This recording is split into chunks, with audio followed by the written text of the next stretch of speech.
let me talk about bittersweet first. I read a headline in one of the main leading Indian newspapers. It said, Bede, a village of women without wombs. I got intrigued. I read further. I probed further. I went into the lives of several women sugarcane cutters who were subject to a very horrifying practice in the fields of Maharashtra. In the race to make India the number one sugar exporter in the world to beat Brazil, the story of survival of these women cutters is something that absolutely shakes you up.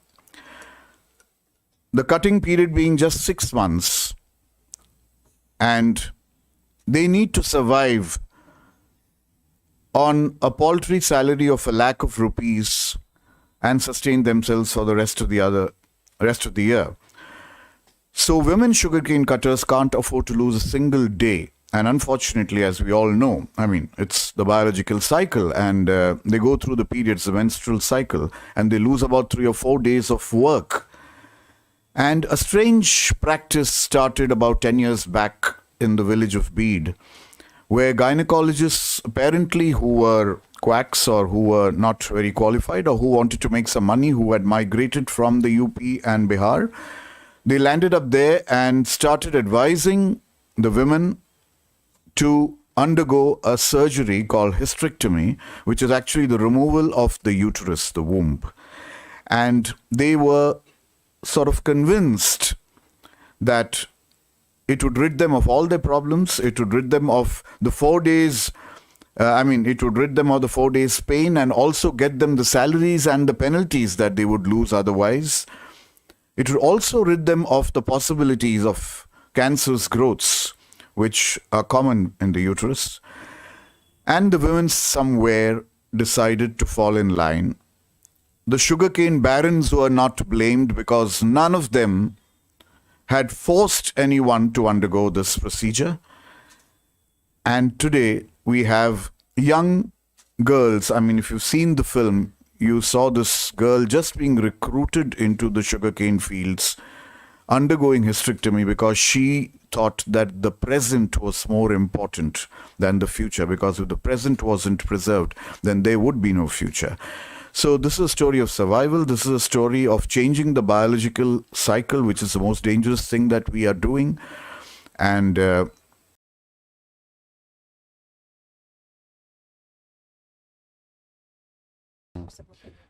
everyone. I'm very happy to be there in India, in Goa. It's my first time being there. It was amazing and very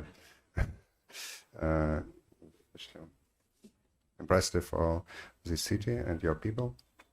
I'm very happy to present my film, my Asian problem here in Goa. It was a huge hall, and more people come to me after this screening and embrace my hand and said, "Oh, it's so impressive film." So my film is very violent, very tough, and very hard. So man's film about 90s, about criminal times in my country in Ukraine, where some criminal guys, as this is Reno, is the main character, was powerful in city. When after collapse of USSR, my country Ukraine was so ill and sick. But the God, our that times now is ended, but we remember about the hard times and want to show to us and to you how we lived before.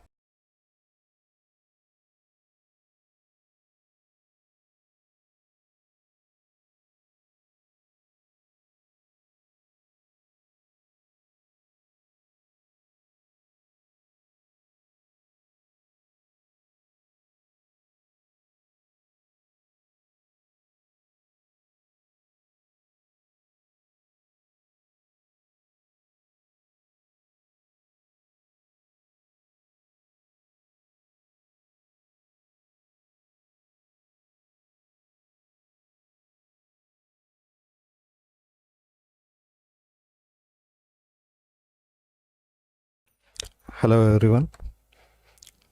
Thank you, DFF and Ifigova, for selecting our movie. Because this movie talks about the corruption and negligency of bureaucracy, and how the common man suffers because of this bureaucracy. So this is a movie where a protagonist go with bomb to fight against corruption, how she fails and how she realizes the bureaucratics to how common people suffers. And we Indian peoples always talk about the whatever happens, we will talk chit chat like they can do this the kind of things. But in Indian constitution there is a everything should be follow protocols and law. We always follow the law, and these the rules and regulations how corruption will increase instead of decrease, how the corruption increase, how the bureaucratic use this kind of rules and regulations to do corruption. So our protagonist questions that thing, and she will try to make them human instead of making a money, to treat us like every common man treat us as a human. So this is the whole story. So it already released in theaters in last year after the lockdown. South Indian first movie which released in theaters, and it went well. So after the release, I'm getting this panorama is a honor to us. It's these all honor go to the common man who's every day in government offices in all over India. Wherever you go, government offices, a common man suffer. So this is I will tribute this to common man. Thank you. Namaskar, and thank you, DFF, for selecting this film, and it is also part of the international competition, so I'm happy about that as well. As you know, being an artist is not easy. I guess it never was very easy, not even today, and even artists had their fair share of struggles in the times of Vasantrao Deshpande as well, and he was no exception to that. Vasantrao Deshpande is a very well-known name in Indian classical music, and the thing is that his career lasted for 13 years, and nobody knows that what happened before those years. He became known after in his late 40s and early 50s, and he passed away in his 60s, early 60s. So this film explores the untold story of his life, and it is an exciting story at on the one hand when it is extremely personal to him, on the other hand is also very universal to every other person who's trying to be an artist. So this is what we've tried to explore in the film. As Miss Dhanlakshmi here pointed out that Rahul Deshpande, his grandson, has played his role. So that is also another unique feature. Rahul is one of the notable contemporary Hindustani classical singers in the country, and this is his first film as an actor as well. We've been doing plays together. We've revived Sangeet Nataks over the past 10 years, and in a way this film is a culmination of our process in theatre. So it is definitely, of course, it's about a singer, so it is a musical. It has many songs, and we had our screening yesterday. It was an India premiere. It was the first time that we actually had this show in front of many people, and the response that we have received since yesterday is overwhelming. And thank you to TFF and IFI for such an experience. And I'm hoping that when this film releases, we receive such a response again. Thank you. No, so first of all, thank you so much. Thank you, DFF. Thank you, IFI. And firstly, I am feeling intimidated right now. Sitting, I just heard about all these films, and I'm feeling privileged also. Alpha, Beta, Gamma happened to me in a very strange way, right? I have this very small memory. I remember 6th standard civics when it is history, geography, and civics. So the first chapter says man is a social animal, and society is formed on relationships. And I believe probably marriage is that one relationship that's the most beautiful and the most complicated at the same time. And this film is about a marriage that is falling apart and a marriage that is actually coming together. So it's about these three people who are stuck in one house, and then what goes on between them, and they eventually realize that in terms of relationships, we go out there and we try and find answers, and but the answers are not outside. The answer is not, your partner will not give you the answer. The answers are within.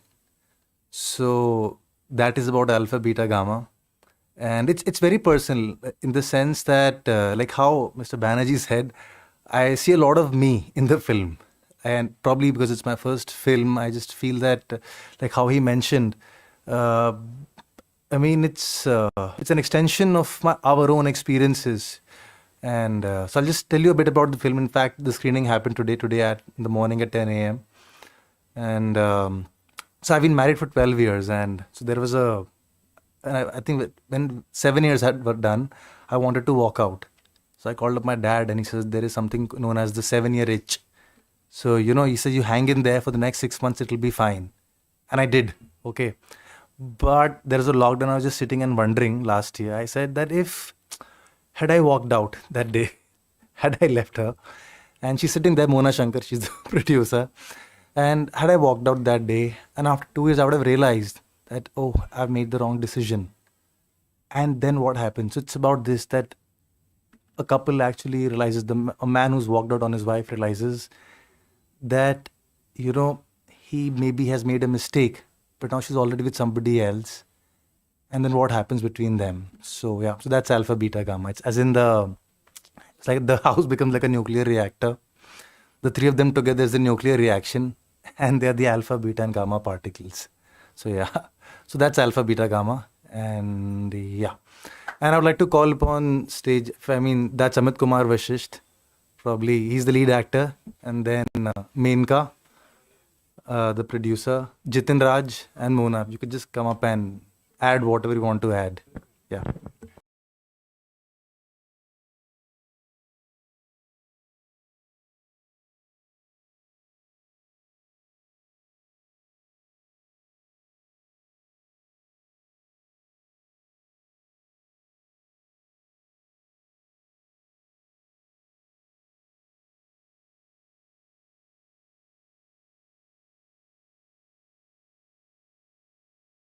ये regional cinema में क्या होता है, creation बहुत है और local होने से सब आम पब्लिक के लिए होता है वो, तो उसको रीजनल सिनेमा को प्रमोट करने के लिए सब प्रकार के प्रयास होना चाहिए।